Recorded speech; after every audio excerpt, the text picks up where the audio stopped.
Hey everybody, welcome back to Bobo Foot Gaming. Well, it's time for Conquest 13 and here we are again with some more videos on all the feats, all the mini bosses, all the bosses and the teams that you're going to use so you can get that juicy red box and get those all important shards of that new TIE Interceptor prototype ship. Well, let's get started. CG have decided to change up the way some of the feats work for Conquest 13. So in Sector 1 we have two feats here, which is gain critical over 20 times and gain massively powered 20 times. Both of these buffs only come from a legendary data disc, and in the global feats there are two global feats which actually once you complete you get one critical over data disc and one massively overpowered data disc. So they're basically asking you to progress through Conquest, and then once you've done these feats, you can come back and get these other feats here in Sector 1. This does make it a bit harder to be super efficient in Sector 1, as you can't actually progress two of the feats to start with, but we're going to talk about them anyway. The main four feats we're going to be looking at though are to kill 50 units with bounty hunters, to win 5 fights with no tanks, to gain foresight 60 times, and attempt to blind enemy units 40 times. The mini boss for Sector 1 is Dash Rendar, and he's going to have a team of L3, Vandor Chewbacca, Kira, and Young Han. There is going to be a modifier of Scoundrel alloys gain plus 30% max health, plus 20 speed, and are immune to buff immunity. While buffed, Scoundrel alloys take 30% less damage, have 50% counter chance, and inflict defense down for 2 turns when attacked, which can't be resisted. While debuffed, Scoundrel alloys will also have an additional 10 speed. The main boss will be Jedi Knight Revan with Grandmaster Yoda, Old Ben Kenobi, Jolie Bindu, and Bastila Shan. The modifier for this is a new thing, which is Escape the Sarlacc, so you will remove all stacks of Constricted from this unit and has a cooldown of 2. And Victims of the Almighty Sarlacc. No unit may be revived. Get wrecked, Jolie Bindu. All enemies gain the granted ability Escape the Sarlacc.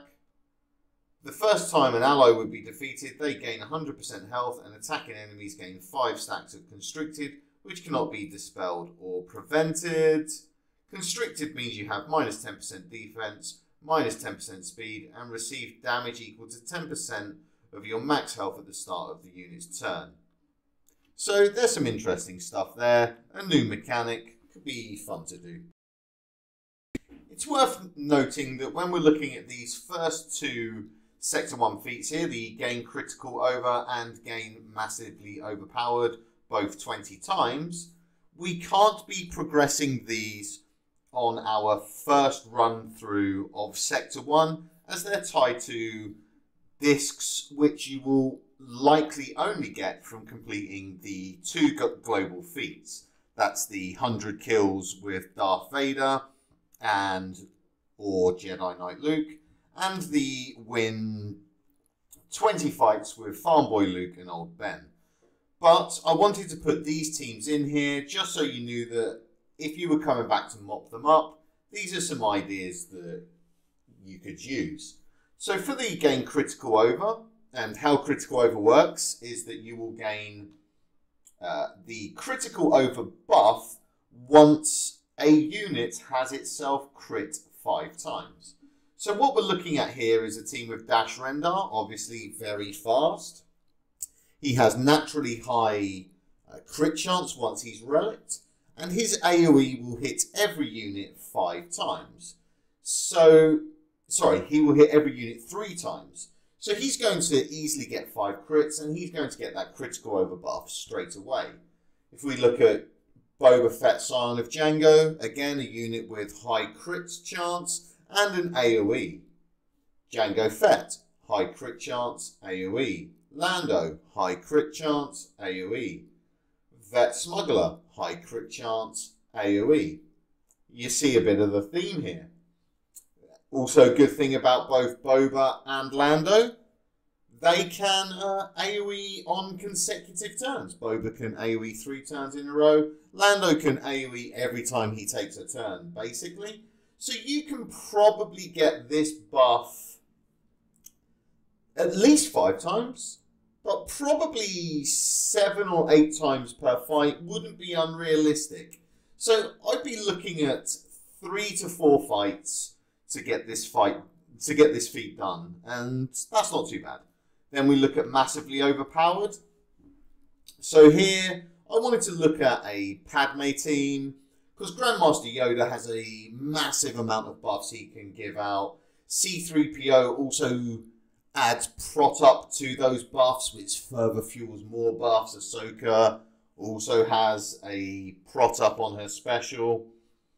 Padme, obviously, a prot up on her special.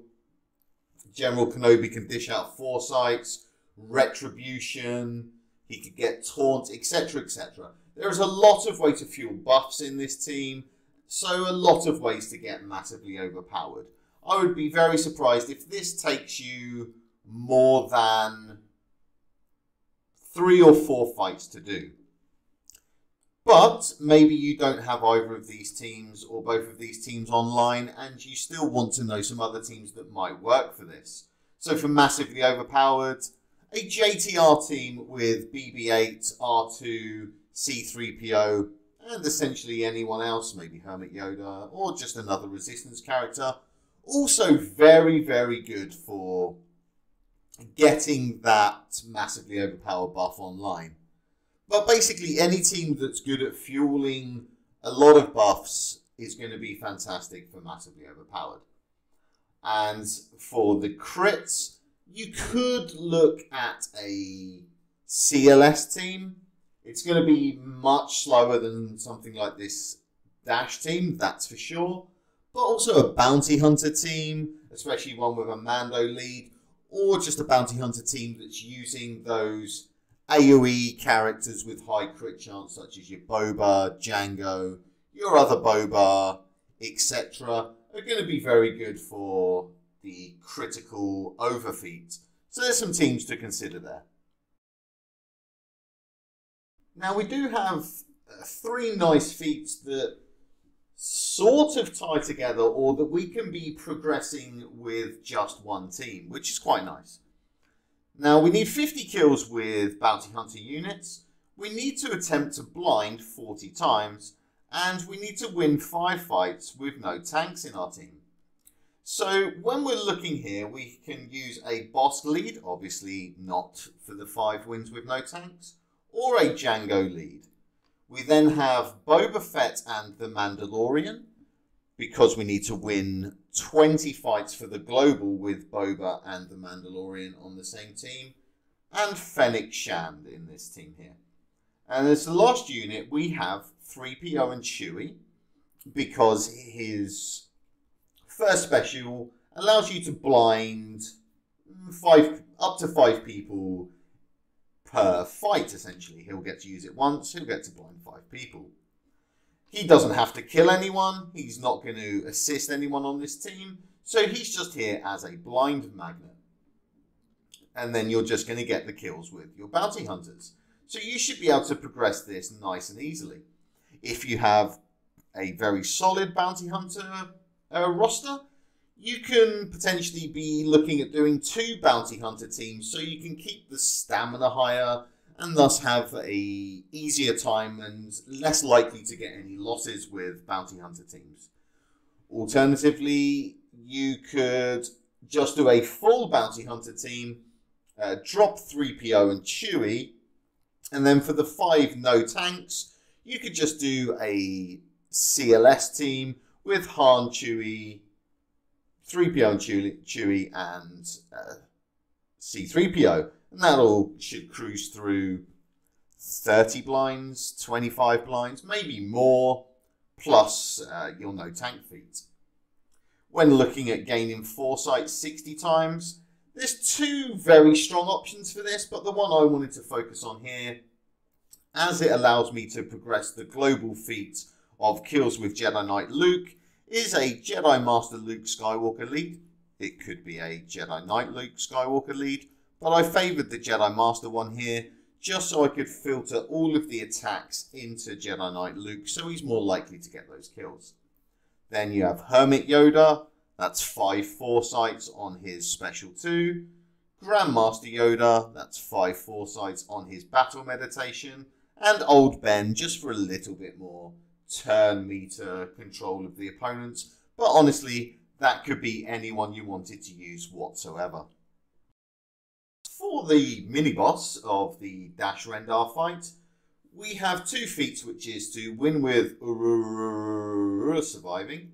Could be a tough thing, but maybe we can work around that.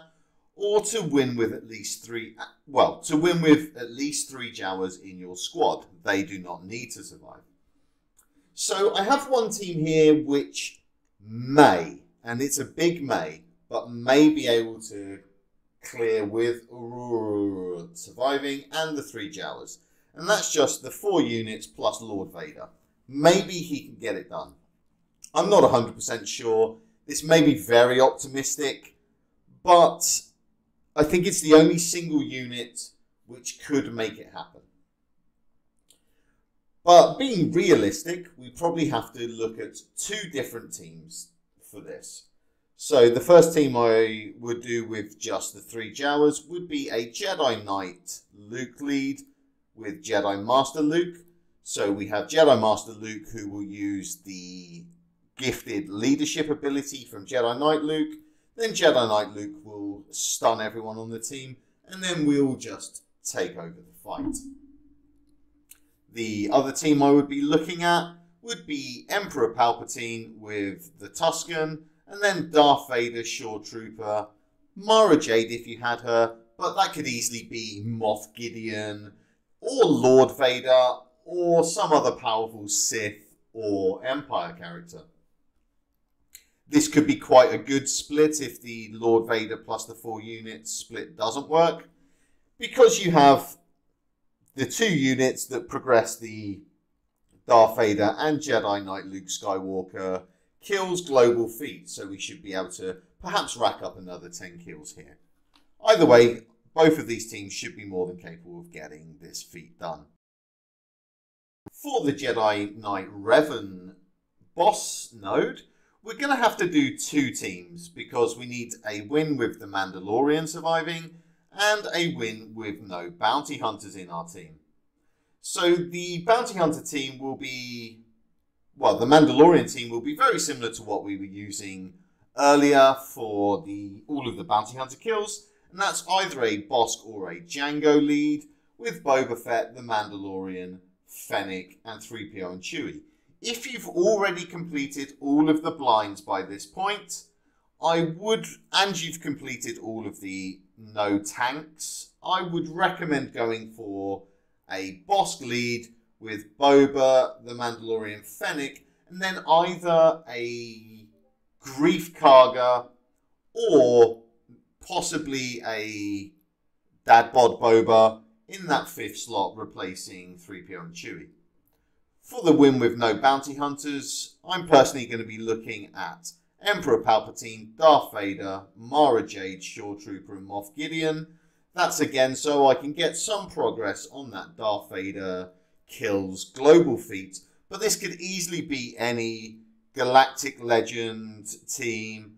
It could be a CLS team, could possibly be a Bad Batch team, but basically any team that's going to get through the node if you just need to get through it. If you need any team that's going to just progress a bit on a global feat or progress a bit on your sector feats to finish those up, feel free to bolt those in here over this Emperor Palpatine lead team here. But this is just how I think it's going to end up lining up for me. So as we look at the breakdown for Sector 1, I think it's going to take us about 4 fights for the critically over feat, about 3 fights for the massively overpowered feat. It could be that critical over only takes 3, but massively overpowered takes 4. But I think those two combined will take us about 7. We're going to need about 9 fights for the 50 kills for bounty hunters. That's because we're going to get 5 of the kills from the boss node. So hence we're only looking for 45 from the nodes. It's going to take us 5 nodes for wins with no tanks. That could come with the bounty hunter feats, of course, but we have to do 20 node fights. So we don't need to make it as difficult for ourselves as we can. We have a bit of wiggle room there. It's going to take us about 6 fights to get the Foresight feat done, as the Grandmaster Yoda plus Hoda combination in the Jedi Master Luke team is going to get you 10 per node. It's unlikely to get you more, and also we don't need to push it too much as we have to complete 20 nodes anyway.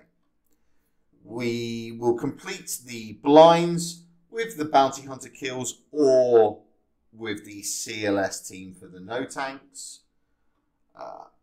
We're going to be looking at 1 or 2 fights for the mini boss, and we're going to be looking at 2 fights for the main boss. So this is either going to be 30 fights if it takes us 1 fight to clear the mini boss, or 31. Now, bearing in mind that this is with coming back to do the critically over and massively overpowered feats at a later point in the Conquest, but also with our 33-point wiggle room, it might be that we're skipping 1 or both of those. So we'll have to wait and see how the numbers break down on that. Well, thanks for watching my video, ladies and gentlemen. I hope you found it useful, and I hope this gives you some idea of the teams I'm looking at using, but also some teams that you can look at using, what the mini boss and boss compositions are going to be, and what the modifiers are going to be, and how we can work towards the feats as efficiently as possible. I'll be making one of these videos every day now until Conquest goes live, and once Conquest goes live, I'll be streaming my Conquest, as well as looking at making videos on how we can super efficiently get through our 2nd and 3rd runs once we know 100% all of the data discs that are going to be in Conquest, and how difficult some of the nodes, the mini bosses and the bosses are.